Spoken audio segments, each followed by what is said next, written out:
Extrait de Siddhartha, d'Hermann Hesse.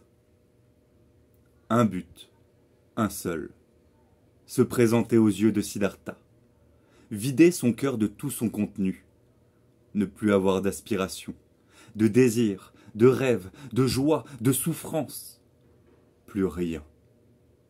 Il voulait mourir à lui-même, ne plus être soi, chercher la paix dans le vide de l'âme et par une abstraction complète de sa propre pensée, ouvrir la porte au miracle qui l'attendait.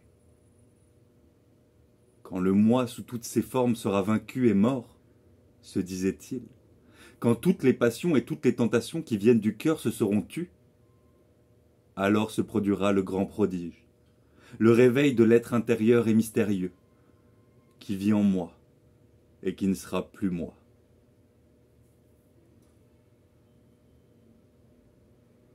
Il tua ses sens, il tua ses souvenirs, il s'échappa de son moi sous 1000 formes différentes. Il fut bête, il fut charogne, il fut pierre, bois, eau. Et chaque fois au réveil, il se retrouvait.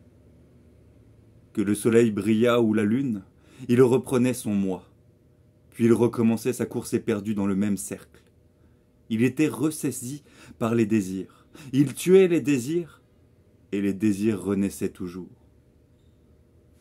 Avec les samanas, Siddhartha apprit beaucoup de choses, et nombreuses furent les voies qu'il suivit pour s'éloigner de son moi. Il crut le perdre dans le sentier de la douleur, en s'imposant volontairement des souffrances qu'il domptait, la faim, la soif, la fatigue. Il s'engagea pour s'en défaire, dans la voie de la méditation. Il chercha à ne plus penser du tout, en chassant de son esprit ce que ses sens lui représentaient. Il recourut à tous ses moyens, et à beaucoup d'autres encore. 1000 fois, il perdit son moi, et resta des heures et des jours dans le non-moi. Mais si toutes ces voies l'éloignaient de son moi, elles le ramenaient pourtant toujours à lui.